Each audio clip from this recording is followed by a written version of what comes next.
En ce que tu as entendu de moi en présence de beaucoup de témoins, confie-le à des hommes fidèles qui soient capables de l'enseigner aussi à d'autres. De Timothée 2:2. Efforce-toi de te présenter devant Dieu comme un homme éprouvé, un ouvrier qui n'a point à rougir, qui dispense droitement la parole de Dieu. De Timothée 2:15. Ainsi, qu'on nous regarde comme des serviteurs de Christ et des dispensateurs des mystères de Dieu. 1 Corinthiens 4:1. Pour cela, je vous ai envoyé Timothée, qui est mon enfant bien-aimé, fidèle dans le Seigneur. Il vous rappellera quelles sont mes voies en Christ, quelle est la manière dont j'enseigne partout, dans toutes les églises. 1 Corinthiens 4:17. Quelques-uns se sont enflés d'orgueil comme si je ne devais pas aller chez vous. 1 Corinthiens 4:18. Car il faut que l'évêque soit irréprochable comme économe de Dieu, qui ne soit ni arrogant, ni colère, ni adonné au vin, ni violent, ni porté à un gain déshonnête, mais qu'il soit hospitalier, ami des gens de bien, modéré, juste, saint, tempérant. Tite 1, 7, 8. C'est d'elle que j'ai été fait ministre selon la charge que Dieu m'a donnée auprès de vous, afin que j'annonçasse pleinement la parole de Dieu. Colossiens 1, 25. Dans d'autres traductions, ce terme dispensateur est traduit par administrateur ou économe, et renferme la pensée de donner, d'apporter quelque chose, d'administrer ou gérer quelque chose, ou de prévoir en vue de donner quelque chose. Aussi, ces trois appellations suggèrent-elles un sens très réel de responsabilité dans l'exercice d'une charge confiée. L'apôtre Paul, dans 1 Corinthiens 4, 1, 2, se dit dispensateur en tant que serviteur de Dieu, mais semble faire comprendre que tous les Corinthiens le sont également, c'est-à-dire vous et moi, et non pas uniquement les serviteurs de Dieu. Aussi, un peuple qui appartient entièrement à Dieu doit être capable d'assumer cette charge, celle de dispenser les mystères de Dieu. Dans le chapitre 4, 9 à 13, comme en d'autres lettres d'ailleurs, l'apôtre Paul témoigne des voies de Dieu à son égard pour faire de lui l'économe du Seigneur. De même, les voies de Dieu en ce qui nous concerne vont concourir à nous rendre aptes à faire de nous des économes qualifiés.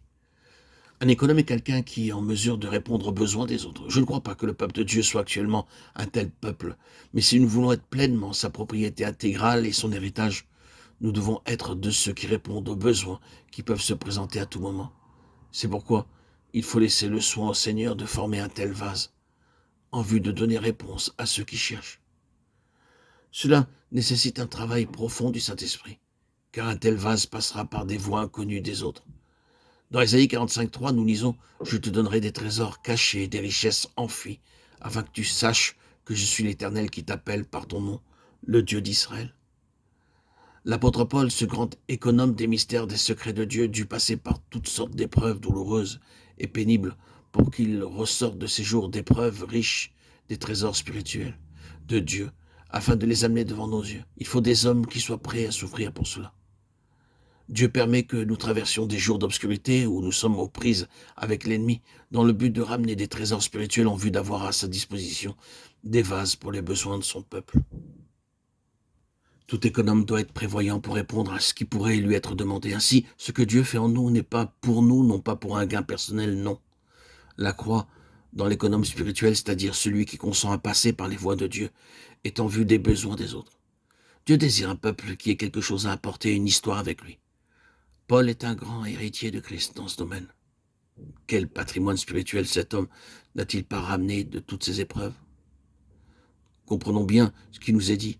Ainsi qu'on nous regarde comme des serviteurs de Christ et des dispensateurs des mystères de Dieu. 1 Corinthiens 4, 1. Ce qu'on demande des dispensateurs, c'est que chacun soit trouvé fidèle. 1 Corinthiens 4, 2.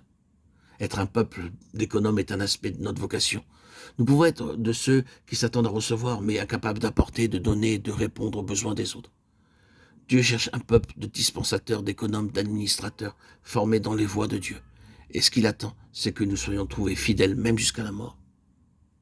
Sois fidèle jusqu'à la mort, et je te donnerai la couronne de vie. Apocalypse 2:10. Il y a beaucoup d'épreuves attachées à la fidélité. Il faut que nous soyons un peuple courageux qui dispense droitement la parole de Dieu par son témoignage. Et cela peut signifier impopularité, mise de côté, mais enrichissement spirituel pour ceux qui chercheront de tout leur cœur la vraie signification du grand dessein de Dieu lié à leur salut. Sommes-nous prêts d'accepter l'incompréhension de nos frères? Alors nous serons fidèles. Ce que Dieu attend d'un administrateur, c'est qu'il soit trouvé fidèle. Dieu désire un peuple fidèle. Seul un peuple qui soit sa propriété intégrale revêt un tel aspect de Christ.